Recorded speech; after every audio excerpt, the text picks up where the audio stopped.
What is going on, my peeps? Your boy Versatile is back after hours, back with episode 16 of Versatile After Hours. Yes, guys, I can sincerely apologize for dropping the ball last week. During this quarantine time, it's been so easy to just relax and just kind of take your time doing other things. You know, I've been doing a lot of photography and stuff like that. It literally slipped my mind not to record last week. So for that, I apologize. And that's why I'm coming to you this week with episode 16, because it's time to get back on schedule. Before we get into everything, if you hear some ambient noise, such as like some wind, my AC's running. So, but outside of that, if you guys are interested in podcast tech and all that type of stuff, make sure you guys subscribe to the channel, ignite that like button on this video, and hit that notification bell so you guys stay informed when I drop videos. Of course, the visual podcast will be here, and the audio podcast will be available on most likely your favorite podcast platform. So if you guys can't catch the visuals, you can always catch the audio. Now, let's get into this episode. And the first thing we are talking about, actually, before we get to that, to make sure that I know and YouTube knows that you guys are rocking with my videos, of course, comment down below if you guys have used the Pixel 4 or Pixel 4 XL, or if you guys have used any of the S20 series, or if you guys have even used the Samsung Galaxy Buds Plus. Just leave a comment down below of whether or not you have, and if you want to go further into your experience using them, feel free. I'll definitely be on the lookout. So now let's get into the video, and as the title says for this particular video, the first thing we are talking about is the Poco F2 Pro. What a phone and what a price. I had to pull up the specs just so I could talk about this. The phone starts at $539 roughly, which isn't a bad price, right? And then it goes all the way up to $647 roughly, converting the money over to US. That's not bad price for what you're getting. You're getting a phone with quad cameras. You're getting OLED, an OLED display. You're getting the Snapdragon 865 or 5G, right? You're getting super nice colors. You're getting a neon blue, a phantom white, an electric purple, a cyber gray. That electric purple is very Thanos-ish, and I wouldn't mind rocking that. You know what I'm saying? It has, and I guess these cameras are significantly upgraded from the Poco F1. And if we remember, the F1 actually won Marquez's camera shootout test. I believe that was last year, I think, or 2018. So that's pretty funny. So the fact that the cameras are upgraded, that's good, right? It's got support for NFC, a headphone jack, right? So it's got good specs.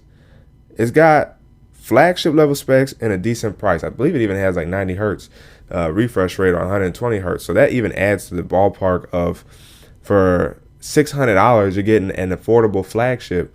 And that's how I also feel about the there's another phone I feel about that. Oh, the TCL 10 or the TCL Pro 10 Pro or whatever. That phone likewise has tremendous value at the price that they're afforded. And I'm like, we really shouldn't be complaining about anything when you consider price to be less than the mainstream flagships. And that's really the problem that these phones are probably going to have, is because these phones are mainstream. Samsung, Google, Apple, to a degree even LG, but LG did the smart thing and not price a V60 crazy. And I'm looking forward to the like slide flip out screen like phone. That phone I'm very interested in. And then of course the LG Velvet looks nice. But when you consider the flagships, they're all priced above $800. And even OnePlus had to step up the price a little bit in terms of the OnePlus 8 Pro. So price on regular phones are going up like that. So to see that, and to see a couple companies taking OnePlus's original OG approach of starting at a much more affordable price is very good to see. And it also shows what you can get out of these phones now. Or is margins the bigger deal for companies, or is it trying to help the consumers out, at least in the beginning? Of course, unfortunately, prices will inevitably go up for these companies as they gain more steam, and as parts become more expensive for them. But to see that you can at least get one of these phones, get a decent slab of Android software running on it as well, and be relatively satisfied with the look and feel of the phone or the device, that's a pretty good deal for the Poco F2 Pro, and I guess you could say if there's a Poco F2 or even the Poco X2 for $300, you get a very good phone. You get very good specs, hardware, software for $300. So Poco is really stepping it up, and it's nice to see companies still try to do that. Because I mean, let's be real, even OnePlus is still doing that right now with how they're pricing their phones. They inevitably have gotten up to $1,000, real close to it. But it took them a long time to get there, and for what they provide, I still could have seen the OnePlus 8 Pro be maybe $50 cheaper, but they had to price them different to make a big enough of a difference in terms of purchasing decisions. So it makes sense. So what's you guys' thoughts on the Poco F2 Pro? Let me know down in the comments below. Let's talk about the 865 5G, the Snapdragon. Yes, the reason why I wanted to talk about this is because, oh, my bad, that was some of the F2 specs. All right, well, the reason why I wanted to talk about that is because the Galaxy Fold Special Edition or Galaxy Fold Lite, supposedly Samsung is making another version of the Galaxy Fold that may have some lesser material builds, I think. But the reason why I want to talk about it is because it's going to be upgraded with the Snapdragon 865 processor, but it's not going to be 5G enabled.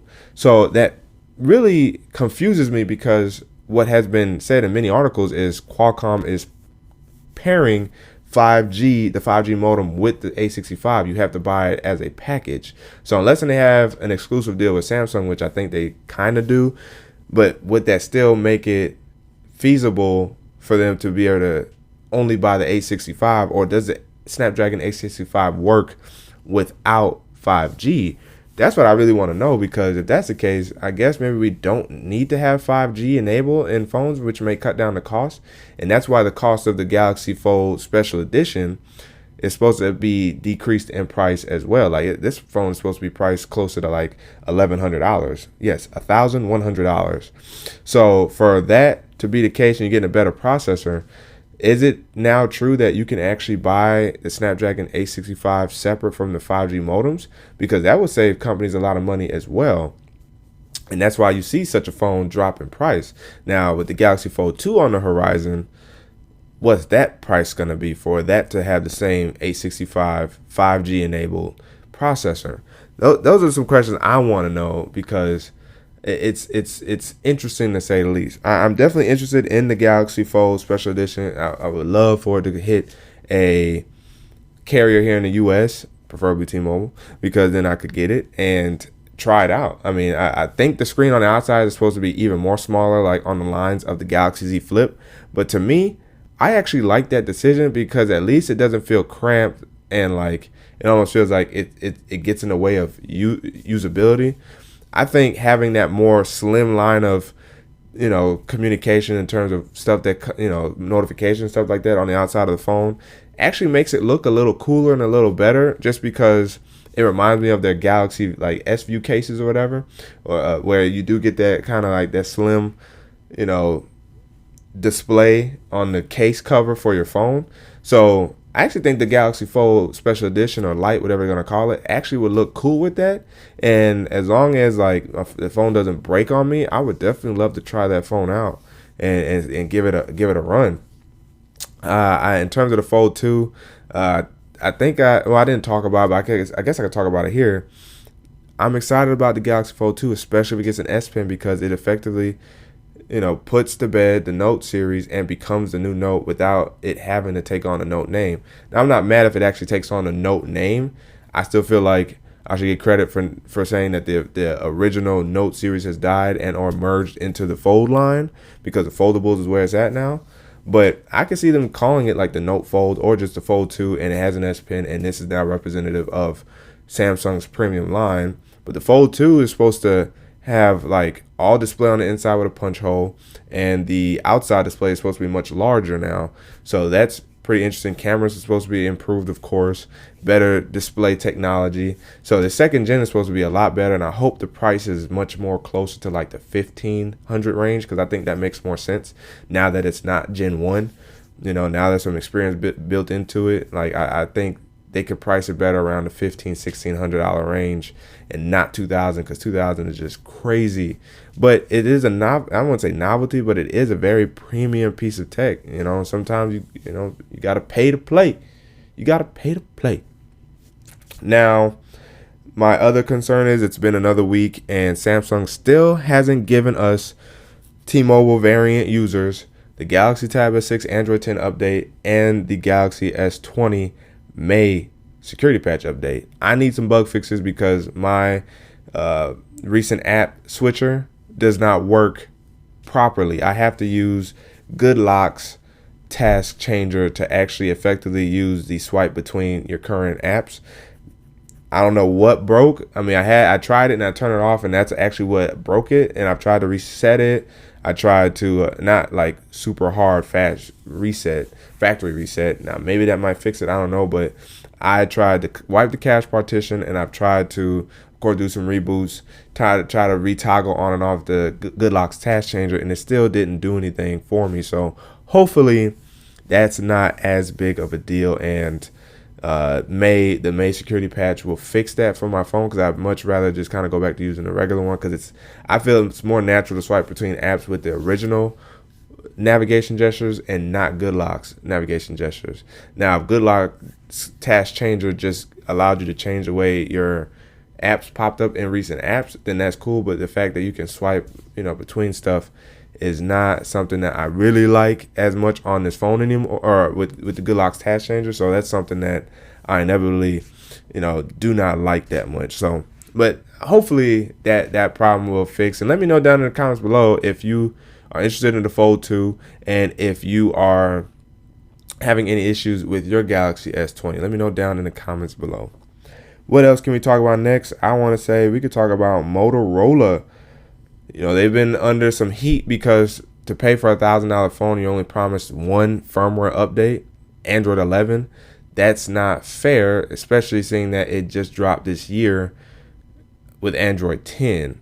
So that means you're effectively getting an update this year, and no more updates in terms of firmware updates are not guaranteed going forward. So like Android 12, 13, even 14 for that matter, are not promised for the phone. And that's a very big problem, because for people who may have to foot a lot of money for $1,000 phone, they want to make sure that they can use their phone effectively. And with Android ever changing and improving, 1 year of updates is not fair to the consumer. And yes, you could say that they don't know all that goes into the update or whatever, and some people don't update their phones like that, but when they're reminded to do so, or the phone automatically at least prompts them to do so, they know to hit the update button, and improvements and bug fixes will come through. And at least in terms of firmware updates, their phone will actually improve. I'm not so much talking about the security side of things, even though I like security updates because they do inevitably bring bug fixes and system improvements. But I'm just talking about firmware wise, the yearly Android updates. Phones need to be able to get that at least 3 times, maybe even 4 times, because there are people that just don't upgrade their phones often, and being promised those updates actually help them feel more secure about their purchase. So I hope that going forward, not just Motorola now promising Android 12, OEMs in general will promise maybe 3 or 4 years of firmware updates, and it could be 4 years for both. Like all updates end at the same time, that's fine. But giving us more on the lines of 3 to 4 years of solid guaranteed updates makes more sense. I know I saw and or heard people talking about how much it costs the company a lot of money to invest into updates for phones, but since you're making I won't say making, but since you're pricing phones so high now, you have the consumers really thinking of going elsewhere. Therefore, you lose business pricing phones so high. That's why they're trying to make better mid-range phones and more budget, affordable flagships, because prices getting ridiculous on phones. So yes, going forward, I would love to see software updates last longer than a year or 2. Let me know down in the comments below what y'all think about that. Should software updates, like firmware updates, be mandatory for longer than 2-3 years? Let me know. Now, moving on to gaming news. PlayStation Studios. If you guys didn't see, they released I think it's like a 17-minute clip, and it's very Marvel Studios esque in terms of how it's like displayed, which is cool. I'm not hating at all. I love that. Marvel has set the benchmark. Marvel Studios has set the benchmark for a lot of things, and it's nice to see some companies kind of catching on to that and taking elements for themselves and making their own stuff unique to themselves. But they released that, so now going forward, their first party games, it's not going to appear on Ghost of Tsushima, I don't think, or Last of Us, but like going forward, other original games, you will see PlayStation Studios now, like, you know, crystallized in front of you. It's pretty cool. You guys haven't seen it, you guys need to check that out. You definitely need to check that out. And along the same lines of PlayStation Studios, PlayStation 5, co-studios, I guess you could say, or co-developers, Epic Games, they displayed some new next-gen tech for the Unreal Engine 5. It was an unnamed game. It could have even been a fake game, but it displayed what the Unreal Engine 5 could do that makes games and The Mandalorian Season 2 look so much more cool, unique, and realistic. And just speaking in terms of PlayStation 5, because yes, Mandalorian does use an Unreal Engine 4 for special effects and stuff like that. Unreal Engine 5, the video that was displayed on YouTube, it didn't even have ray tracing activated or involved or enabled. It was just straight the Unreal Engine 5 and the way the light dynamically moved throughout the display and what it was touching, the way the spatial audio was working or 3D audio was working in tandem with everything.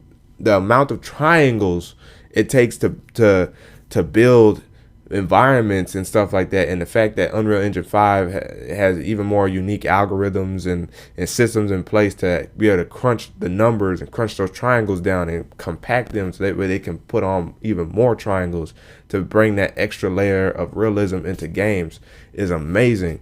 You guys need to check that video out if you haven't already as well. What an amazing thing to see, and we finally got a small glimpse into what the PS5 will be offering us, since most likely it seems to be June that we're going to be getting some information about PlayStation. I've been wrong for the longest now, thinking that we would have got it in February, and I don't know if Corona pushed it off past March and April and now May, but it sounds like June will finally get a state of play or something like that in regards to the PlayStation 5. Yes, yesterday, Thursday, May the 14th, because I'm recording, well, technically I'm recording this Saturday morning, but Thursday, May 14th, we got a state of play dedicated to Ghost of Tsushima. Looks amazing. I hope I can turn the blood off, of course, like I can in Assassin's Creed to make it even more playable. But the attention to detail that Sucker Punch put into this game in terms of having it like a black and white mode to make it feel very like old samurai movie-esque is amazing. The way just everything looks so beautiful, pristine, and dynamically just set. The story seems so cool. The gameplay seems understandable and fun and unique, yet, you know, being able to easily take bits and pieces from other games, as all games should. That's the point of them being able to put that tech out, because ultimately all game developers want to see good games being played. And if they can have a hand in that, then more power to every gamer, ultimately, at the end of the day. So Ghost of Tsushima looked very nice in that state of play. And if you guys haven't seen that, go ahead and check that out as well. Let me know down in the comments below, are you looking forward to next gen and what that brings? Now, Ghost and Last of Us, of course, is going to be on the PlayStation 4 and probably will have some software update for the PS5. But just in general, let me know down in the comments below if you're interested in next gen. Tony Hawk's Pro Skater 1 and 2 have been remastered for the PlayStation 4 and will be dropping September 4th, which is oddly the same day as Marvel's Avengers. I don't know what spurred that decision, but that might not be a good decision just because it's Marvel's Avengers being made by, I believe it's Ubisoft, I think, or Square Enix. I think it's Square Enix. Square Enix is making Marvel's Avengers, and although it's had its run through everybody's criticism, it still looks like a fun and amazing game, and I think it's being underrated right now. People are starting to realize that, just because it's been quiet, one, but then two, there's more involved to this game than just like the 4 or 5 original Avengers members. Like other superheroes in the Marvel world is going to be in this game. So that's something to definitely look forward to. And I find it a bit tad confusing why they would release Tony Hawk's Pro Skater 1 and 2 remastered the same day as that game. They should have waited a week or two or a month or release it sooner, because I think that might backfire on Tony Hawk's Pro Skater a little bit, because I do want to play that. It's very reminiscent. I remember playing that game It's very fun to play. I almost got into skateboarding because of that game. I almost did. Now, Mandalorian season 2 has been starting to get hyped up now because some old Clone Wars Rebels characters are making their way into live action in the Mandalorian season 2, and that's Bo-Katan, who like now heads the Death Watch of Mandalore. She's supposed to be in or making an appearance in the show. Ahsoka Tano is making an appearance in the show, and Boba Fett is coming back, and he was actually hinted at in I think episode 5 of Mandalorian when Mando had to go to, I think it was, I feel like it was Tatooine, but I don't think it was. But he had to go out to another spot, and they showed some boots walking up to a character who had been passed out or knocked out, and then there was speculation as to that could have been Boba Fett. So that's very interesting as well. That Mandalorian season 2 is taking off, and Star Wars seems to be heading in a better place now. Now that we are kind of sort of moving on from the Skywalker saga and talking about Skywalker this and Skywalker that, we get branching into other stories of Star Wars. You're starting to feel the life being breathed into that of Star Wars, and I'm very excited for that because I really like Star Wars. I really like Marvel stuff. It's like good fun, like good fantasy that's not overtly crazy or anything like that. It makes sense. It has good lessons and moral stories told. Like Dave Filoni just recently talked about the Duel of Fates on the gallery for the Mandalorian season or episode 2 of that, and he was talking about the Duel of Fates and what that meant for Anakin Skywalker, and the way he told the story was just so beautiful, and it was enlightening because for me, I didn't fully understand the Duel of Fates. I just heard the term and I was like, oh, okay, but I never really thought about what that meant. And at first glance, I thought it meant something in terms of like Obi-Wan and Qui-Gon, but really the Duel of Fates was the fate of Anakin Skywalker, because Qui-Gon was more of a father figure. Had Qui-Gon actually lived, Anakin may have actually never went to the dark side because he would have had a father figure. He would have had a parental figure there that have helped him work through his emotions. His mom may not have died, or if she did, someone could have helped him deal with those emotions. But because Obi-Wan didn't find usefulness in Anakin when he was younger, he trained him because of a promise, and then the relationship he grew with Anakin was a brother-like relationship, not a father or parental figure-like relationship, which ultimately hurt Anakin at the end. And you see the same thing kind of play out with Rey, right? Like in episode 7, 8, 9, she has this power. She's trying to find help. Luke refuses to help her, and if it wasn't for Leia guiding her and actually taking on that mother figure, a parental figure for Rey could have easily went to the dark side at Palpatine's chance at the end of episode 9, because she wouldn't have had anybody actually help guide her and understand her and help her. And so because Leia did that for Rey succeeded in conquering the dark side and not joining the dark side.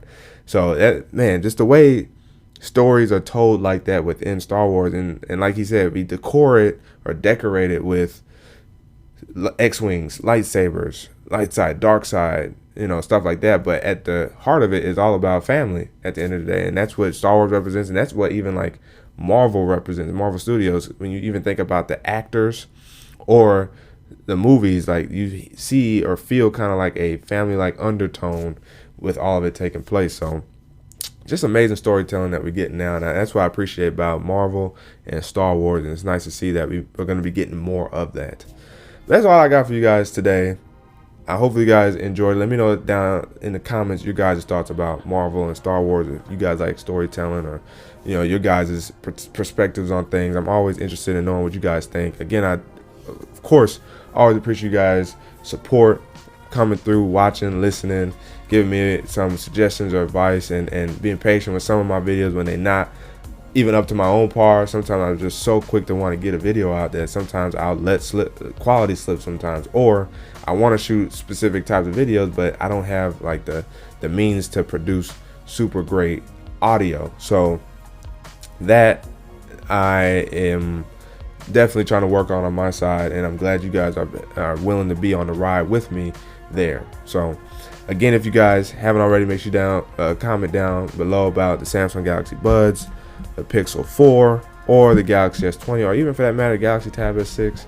Let me know if you guys have experienced any of that, comment section is always open. But again, if you guys haven't already, make sure you guys ignite that like button, subscribe to the channel if you haven't already, whether it's this channel for the visual podcast or you subscribe to the audio podcast, and make sure you guys hit that notification bell on either one so you guys stay informed when I drop content, not just videos but content, because again, there's an audio portion of this podcast. But hey, again, your boy Versatile signing out, and until the next video, we're officially closed.